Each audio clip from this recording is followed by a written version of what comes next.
즉 네트 차지가 제로가 될 때 pH를 등전점이라고 그러고요. 그걸 PI라고 그럽니다. 영어로는 아이소일렉트릭 포인트.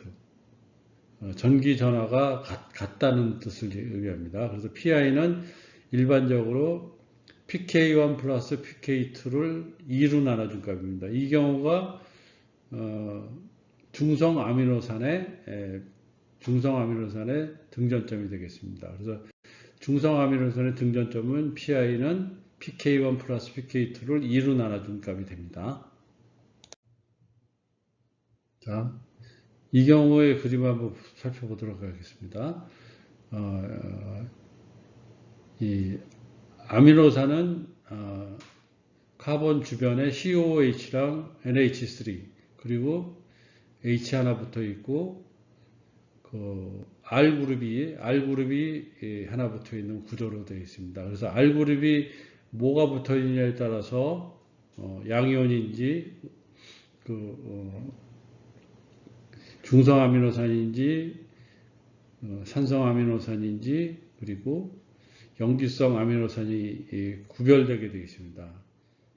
그래서 만약에 NH3 상태에서 여기다 OH를 넣어주게 되면 OH가 들어가면 COOH랑 반응을 해서 산성을 띠고 있는 COOH랑 반응을 해서 NH3 플러스가 CO 마이너스 그리고 이 상태가 되면 네트 차지가 제로가 되거든요. NH3 플러스랑 CO 마이너스가 되기 때문에 네트 차지가 제로가 되는 점, 이 지점이 pH가 중전점이 되고요. 만약에 여기다가 OH를 계속 첨가시켜 주게 되면은 NH3 플러스에 있는 플러스 1차지가 OH랑 반응을 하게 됨으로써 NH2 상태가 되고 CO-1 그래서 여기서는 네트 차지가 마이너스 1이 되는 상태가 됩니다. 그래서 즉 양이온인 상태의 네트 차지 플러스 1에서 네트 차지가 마이너스 1이 되는 점에 두 가지를 더해서 2로 나눠주게 되면 그때가 등전점이 되는 것입니다. 그래서 네트 차지가 제로 되는 점, 이게 등전점으로 여러분들이 이해하시면 됩니다. 그렇다면 산성 아미노산, 즉 예를 들면 R그룹에 CH2CO-가 붙는다든지 구루탐산은 CH2CO-가 붙은 경우가 산성 아미노산입니다. 그래서 산이 더 많이 있는 경우를 산성 아미노산이라고 그렇게 여러분들 인식하시면 되고요. R그룹에 이런 게 붙어 있으면 산성 아미노산인데 그래서 여러분들 아스파르트산화가 글루타산이 산성 아미노산이라고 암기하시면 되고요. 이때 PI를 구하라 그러면요.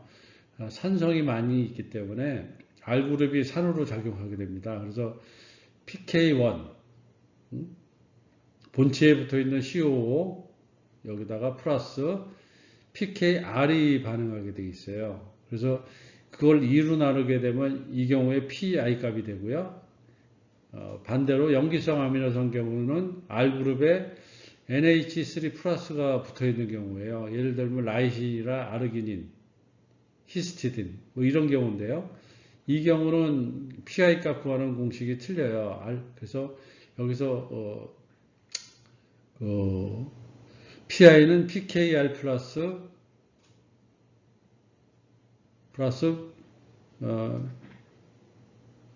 PK1이 됩니다. PK1. 그래서 PI 값을 구하는 공식이 틀려지는데 왜 이게 이렇게 되는지를 갖다가 다음 차트에서 보여드리도록 하겠습니다. 자, 중성아미노산의 PI 값을 구하는 공식인데요. 여기다 OH-를 갖다가 첨가하게 되면 네트 차지가 어떻게 변하는지를 보여주는 게 오른쪽에 있는 그래프인데요. 글라이신은 그 R그룹이 H가 있는 경우입니다. 그래서 네트 차지가 NH3 플러스에다 COOH 이렇게 돼서 플러스 1 상태로 있는데요. 여기에 만약에 OH가 첨가되게 되면요. OH가 첨가되게 되면 COOH에 있는 H가 OH랑 반응을 해서 NH3 플러스 CH2 CO 마이너스가 되고요. 이 경우가 네트 차지가 제로가 됩니다. 여기다 계속 OH를 넣어주게 되면요. NH3의 플러스에 있는 H가 반응을 하게 돼서 NH2, CH2, CO 마이너스가 돼서 마이너스 1이 됩니다. 즉 네트 차지가 플러스 1에서 마이너스 1이 되는데요. 이 경우에 PI를 구하라 그러면 PI는 PK1 플러스 PK2를 2로 나눠준 경우가 됩니다. 그래서 실제 공식은 이렇게 되고 실제 수치를 넣게 되면은 한 6 정도 수치가 나오게 돼서 이런 경우를 PI 값이 중성 상태에 있기 때문에 이런 아미노산을 중성 아미노산이라고 합니다. 대부분의 아미노산은 중성 아미노산을 띠고 있습니다. 자, 이번에는 산성 아미노산의 대표적인 아미노산인 그루타믹 애시드를 가지고서 설명드리도록 하겠습니다. 마찬가지로 오른쪽의 그림을 보시면은요, 그루탐산의 구조를 보면 COOH, NH3, 그 다음에 CH의 R 그룹이 CH2, CH2, COOH예요. 그래서 여기 산이 하나 더 붙어 있기 때문에 R 그룹에 산이 하나 더 붙어 있기 때문에 이걸 산성 아미노산이라고 그러고요. 네트 차질은 이 상태에서 보시면 플러스 1 상태인데요. 여기다 OH-를 넣어주게 되면은 본체에 붙어 있는 COOH, R 그룹이 아닌 본체에 붙어 있는 COOH가 먼저 반응을 해가지고요. 네트 차지가 제로가 되고요. 여기다 OH를 계속 넣어주면 두 번째 R그룹에 있는 COH가 반응을 해가지고 마이너스 1이 되고 계속 넣어주게 되면 결국에는 NH3에 있는 H가 반응을 해서 마이너스 2까지 변하게 됩니다. 그래서 네트 차지가 제로가 되는 점을 보면 플러스 1하고 마이너스 1 차이이기 때문에 우리가 PI 값을 구하라 그러면 PK1 플러스 PK2 를 2로 나눠주는 이런 공식이 일반적이지만 그루타믹 애시드의 경우에는 PK1 플러스 PKR이 되게 되어 있습니다. 아래에 있는 그 COH가 반응을 했기 때문에 그래서 PI는 2.19 플러스 4.25로 해서 3 정도 되는 PI 값을 나타낼 수 있습니다. 그래서 PI가 3 정도 되기 때문에 이것을 산성 아미노산이라고 합니다. 그래서 여러분들이 일반적인 PI는 PK1 플러스 PK2로 2로 나눠주는데 이거는 중성 아미노산의 경우고요. 산성 아미노산 경우는 PI는 PK1 플러스 PKR을 2로 나눠주는 이런 상태로 여러분들이 이해하시면 됩니다. 자, 염기성 아미노산의 대표성을 띠고 있는 히스티딘을 가지고 설명드리도록 하겠습니다. 히스티딘은 COH에 CH, NH3 그리고 R그룹에 NH가 붙어 있습니다. 그래서 얘가 R그룹에 NH 염기성이 더 붙어 있기 때문에 얘를 염기성 아미노산이라고 그러고요. 얘를 갖다가 OH를 첨가해서 반응을 시켜보면 처음 반응은 본체에 있는 COH가 반응을 해서 CO- 이렇게 되고요. 또 계속 OH를 넣어주게 되면 두 번째는 어디에 반응을 하게 되냐면 염기성이 본체에 붙어 있는 NH3보다는 R그룹에 붙어 있는 염기성이 더 약하기 때문에 거기에 먼저 반응을 하게 되어 있습니다. 그래서 PK1, 그 다음에 PKR 이렇게 반응을 하고요. 계속 더 넣게 되면 이제 본체에 붙어 있는 NH3 플러스가 반응을 해서 PK2가 됩니다. 그래서 일반적인 PI 값 구하는 건 PK1 플러스 PK2로 2로 나눠주는데 염기성 아미노산의 PI 값은 PKR은 뭐냐면 네트 차지가 플러스 2에서 플러스 1 그리고 제로 마이너스 1로 되기 때문에 여기 네트 차지 제로 되는 점을 기준으로 해가지고 PKR 플러스 PK2를 2로 나눠주면 됩니다. 그래서 PI 값은 6 플러스 9.17 해가지고 그걸 2로 나눠주게 되면 한 7.6 정도 되게 되어 있습니다. 그래서 요약해서 말씀드리면 중성 아미노산, 염기성 아미노산, 산성 아미노산의 PI 값 구하는 공식이 틀려요. 그래서 중성 아미노산의 경우는 PI는 PK1 플러스 PK2로 2로 나눠주면 되는데 반해서 염기성 아미노산은 PI는 PKR 플러스 PK2를 2로 나눠주면 되고, 그 다음에 산성 아미노산 경우는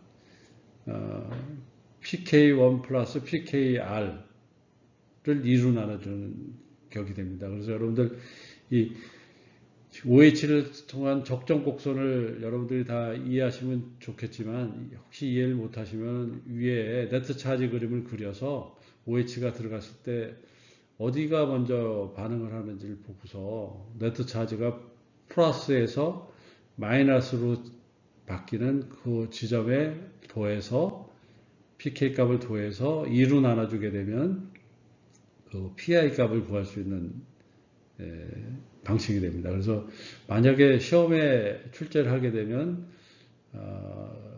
산성아미노산의 PI 값 구하는 공식을 적어라. 그리고 산성아미노산의 PI 값을 구하는 공식을 적으라고 그렇게 나올 거고요. 염기성 아미노산의 PI를 구하는 공식을 구하라. 그래서 그 적정곡선을 그리라고까지는 안 할지 몰라도 PI 값을 구하는 공식만 알게 되면 적정곡선을 이해하고 있다고 간주하기 때문에 그런 식으로 여러분들한테 시험 문제가 나올 가능성이 큽니다. 그래서 여기 시험 문제 자주 나오는 문제니까 잘 대비하시기 바랍니다. 자, 문제 6번은 퍼킨슨 계산법인데요. 퍼킨슨이라는 박사님이 그 계산법을 간단히 하는 걸 갖다 개발했습니다. 어떤 경우냐면요. 용액을 제조할 때 주로 많이 사용하는 계산법인데요. 이 퍼킨슨 계산법을 퍼킨슨 박사가 개발했기 때문에 퍼킨슨 계산법이라고 하고요.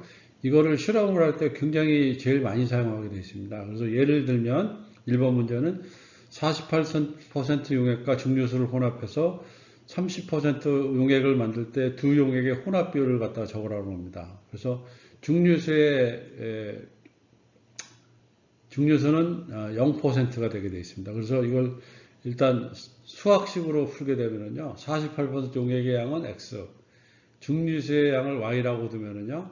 48X는 30 가로 열고 X 플러스 Y. 그래서 48X는 30X 플러스 30Y. 18X는 30Y가 돼서 3X는 5Y가 돼서 X 대 Y는 5대 3이 되게 되어 있습니다. 그래서 항상 이렇게 방정식을 풀게 되어 있는데요. 이거 귀찮으니까 이 퍼킨슨 계산법을 갖다 개발해 가지고요.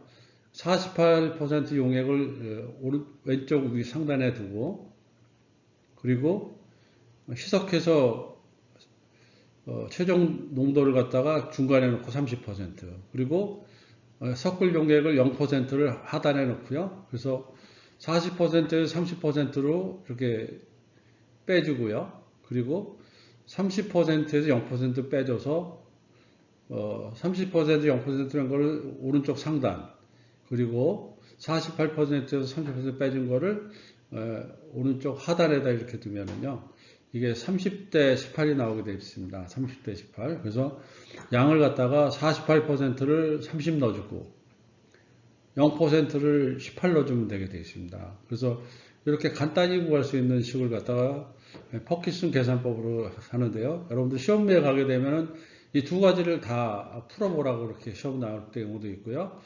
퍼킨슨 방법을 하라고 그럴 경우도 있어요. 그래서 여러분들이 잘 이해하셔야 되고요. 그래서 꼭 이거 시험 문제 나옵니다. 두 번째 문제는 주정 80%를 증류수원에서 17%를 맞출할 때 주정과 증류수의 혼합 비율을 하라는 거예요. 똑같아요. 80x는 17, x 플러스 y, 80x는 17x 플러스 17y, 63x는 77y, x 대 y는 17대 63 이렇게 되거든요. 그래서 이거를 똑같이 하면 주정 80%를 왼쪽 상단에 놓고요. 주정 0%를 하단에 놓고서 최종 목표가 가운데다 놓는 거예요. 17 빨간 거로 된 거. 그래서 80에서 17 뺀 게 밑이고요. 17에서 0 뺀 게 위에요. 그래서 17대 63이 나오게 되어 있습니다. 그래서 이 퍼킨슨 방법을 써서 실질적으로 여러분들이 회사 같은 데 가시면 이렇게 실험을 많이 하고요.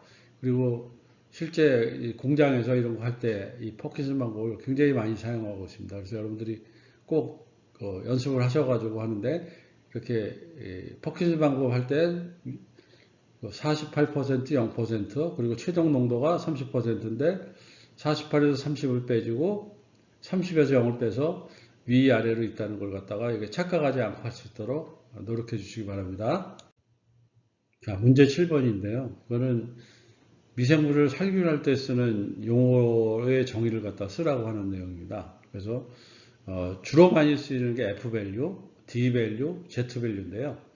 그 정의를 한번 보도록 하겠습니다. F-value는 가열 치사 시간이에요. 그래서 이게 무슨 의미냐면 일정한 온도에서 멸균 지표 미생물을 실질적으로 사멸시키는 데 필요한 가열 시간입니다. 그래서 일반적으로 어떻게 얘기하냐면 10의 12승을 갖다가 한 마리로 만드는 데까지 살균 걸리는 시간을 얘기해요. 그래서 일반적으로 10의 12승을 한 마리로 하기 때문에 여기를 12D라고 그러고요. 일반적 기준 온도는 121도예요. 그래서 F0를 갖다가 구할 때 F121도를 12D 해가지고요. F-value를 구하면 꼭 항상 12D를 아셔야 됩니다. 그래서 12D를 꼭 아시면 되고요. 그때 여기에 있어도 D-value인데요. 생균수가 1로그 사이클만큼 감소하는데 걸리는 시간이라고 정의를 하는데 일반적으로는 생균의 90%가 사멸되는데 걸리는 시간, 생균수가 10분의 1로 감소되는데 걸리는 시간 이렇게 해요. 그래서 기준점은 항상 클로스트리즘 볼리툴림이고요. 그래서 예를 들면 이런 식으로 시험 문제가 나오는 경우가 많습니다. 초기 기준을 0.001%로 줄이고 싶다. 그렇게 되면은 초기 기준이 0.001이기 때문에 10의 4승이거든요. 그래서 이걸 4D라고 그래요. 4D. 그리고 초기 균을 0.0001%로 줄이고 싶다. 이렇게 되면 퍼센트가 있기 때문에 6D가 돼요. 그래서 항상 이거 구할 때면은요, 퍼센트가 있는지 이런 걸 잘 보시고 10의 몇 승인지 이걸 잘 보셔야 됩니다. 그리고 Z 밸류가 있는데요. 이 D 밸류, 걸리는 시간을 10분의 1로 줄이는데 필요한 온도의 변화량이에요. 그래서 온도를 얼마나 올려주면 D 밸류가 10분의 1로 줄여드는데 쓰는 그런 개념이거든요. 그래서 그런 각도로 이 세 가지 정의를 보시고요. 그걸 기준으로 해서 문제풀이 시간을 갖도록 하겠습니다. 자, 클로스드 리듬, 통조림의 클로스드 보틀리듐 D121도는 0.24렙니다. 이 포자가 오염되어 있을 때 이 통조림을 121도에서 가열해서 미생물의 수를 초기 수준의 10의 10분의 1 수준으로 감소시키는데 걸리는 시간이 얼마나 그랬어요. 그래서 D 밸류는 0.24로 정해졌고요. 10의 10분의 1로 줄인대요. 그러면 이거는 10D가 되거든요. 10D. 자, 그래서 10D이기 때문에 10 곱하기 0.24. 그러면 2.4분이 소요되게 됐습니다. 2.4분. 그래서 여러분들은 여기서 걸리는 시간이 2.4분이라고 이렇게 기억하시면 되겠습니다. 그래서 이렇게 문제를 푸시면 되고요. 자, 7-2입니다. 클로스 보틀륨 포자 현템을 121도에서 열차해서 초기 농도의 99.99%를 사멸시키는데 1.2분이 걸렸대요. D값을 구하라는 거예요. 그러면 99.999%이기 때문에 남아있는 거는 0.001%거든요. 0.001%는 OD가 돼요. OD가 되기 때문에 OD가 지금 1.2분이라고 그랬거든요. 그래서 1.1을 5로 나눠주면 0.24분이 되겠습니다. 그래서 이런 식으로 간단하게 문제를 풀어보면 됩니다. 자, 문제 7-3인데요. 어떤 공정에서 F121도가 1분이래요. 가열 치사 시간이 1분이라고 그랬어요. 이 공정을 121도에서 F121은 121도씨에서 가열 치사 시간이 1분 걸렸다고 그랬거든요. 이 공정을 111도씨에서 실제 몇 분간 살균해야 되느냐. 그래서 Z는 10도라고 그랬어요. Z가 10도이기 때문에 Z가 10도면은 10도를 올려주면 가열 치사 시간이 10분의 1로 줄고 만약에 10도를 낮춰주게 되면은요 10배가 늘어나게 되어 있어요. 그래서 F121도씨에서는 10분이 되게 되어 있습니다. 그래서 이렇게 그 개념만 잘 이해하게 되시면요 여러분이 이런 문제 풀 때 굉장히 큰 문제 없이 풀 수 있을 거라고 생각이 됩니다. 자, 이상입니다. 자, 문제 8번은 미각의 생리현상인데요. 이 미각의 생리현상은 왜 중요하냐면 어떤 레시피를 개발할 때 이때 굉장히 많이 미각의 생리현상이 굉장히 중요합니다. 그래서 어떤 제품을 개발하거나 기획을 하거나 이럴 때 이 현상을 이용해서 맛을 낼 때 굉장히 많이 사용하거든요. 그래서 맛의 미각의 생리현상은 크게 네 가지로 되어 있습니다. 맛의 대비 효과, 맛의 억제 효과, 맛의 상승 효과, 맛의 상쇄 효과 이렇게 네 가지로 되어 있어서 이 개념을 확실히 알고 사용 예를 갖다가 정확하게 알면 여러분들이 시험 문제 볼 때 굉장히 잘 풀 수 있을 거라고 생각이 듭니다. 첫 번째 맛의 대비 효과는요. 서로 다른 맛 성분이에요. 서로 다른 맛 성분. 그리고 맛의 상승 효과는 같은 종류의 맛이에요. 같은 종류의 맛. 그래서 맛의 대비 효과, 맛의 대비 효과는 서로 다른 맛 성분이 혼합되었을 때 주된 맛 성분이 강해지는 것이에요. 그래서 여러분들 단팥 쪽에다가 소금을 넣게 되면 단맛이 강화되는 거예요. 단팥 쪽이 단맛을 필요로 하는데 거기다가 설탕을 더 넣어주는 게 아니라 소금을 넣어주면 단맛이 강화되거나 그리고 여러분들 캠핑 갔을 때 소금에다 MSG가 들어간 맛소금이라는 게 있죠. 그때 소금을 MSG에다 넣어주면 감칠맛이 강화되게 되어 있어요. 그래서 이렇게 맛의 대비 효과는 서로 다른 맛 성분이 혼합될 때 주된 맛 성분이 강해지는 걸 의미하고요. 맛의 억제 효과는 서로 다른 맛 성분을 혼합했을 때 주된 맛이 약해지는 현상을 갖다가 억제 효과라고 그래요. 맛의 억제 효과. 억제되기 때문에. 그래서 커피에 설탕을 첨가하면 커피의 쓴맛이 약해지거나 한약 섭취 후 사탕을 먹게 되면 쓴맛이 감소되는 이런 경우 굉장히 어머니가 이런 경우가 많이 이제 여러분들한테 설탕 같은 거 많이 주시죠. 그런 경우를 보시면 되고요. 맛의 상승 효과는 여기서는 맛의 대비 효과는 서로 다른 맛인데 같은 종류의 맛이에요. 같은 종류의 맛, 같은 종류의 맛을 넣으면 훨씬 강한 맛을 나타내는 거예요. 그래서 예를 들면 MSG에 핵산을 넣어주면 감칠맛이 증가되는 겁니다. 같은 맛이에요, 두 개가. 그래서 감칠맛에 감칠맛을 넣어주게 되면 감칠맛이 엄청나게 증가하는 것 같다. 맛의 상승 효과라고 그러고요. 맛의 상쇄 효과는 두 가지 이상의 맛 성분을 혼합시킴으로써 고유의 맛을 나타내지 못하고 약해지거나 없어지는 현상인데요. 주로 어떤 경우냐면은 신맛 더하기 단맛을 넣으면 서로 상쇄가 되거나 간장의 짠맛에 감칠맛을 넣게 되면은 짠맛이 감소되고 새로운 조화로운 맛을 내게 되는 경우가 돼 있어요. 그래서 어떤 두 가지 이상의 맛 성분을 넣었을 때 고유의 맛을 나타내지 못하고 약해지거나 없어지는 현상이라고 여러분들이 이해하시면 됩니다. 자, 문제 9번입니다. 시너지스트의 역할과 정의를 쓰시오 이렇게 하는데 시너지스트란 거는 항산화제의 산화방지의 기능을 증감시켜주는 역할을 합니다. 본인은 산화방지 역할을 못하는데요. 항산화제의 항산화 능력을 증가시키는 역할을 해요. 그래서 주로 어떤 성분이냐면요. 구연산이나 주석산, 인산, 아스코빈산 같은 것들이 존재하게 되면은 본인은 항산화 능력은 없지만 항산화제의 항산화제를 갖다가 항상 항산화 능력을 가지고 있는 형태로 변화시켜주기 때문에 그래서 항산화제의 기능을 증감시켜주는 역할을 하게 됩니다. 그래서 여기서 주로 물어보는 거는 산화방지제의 기능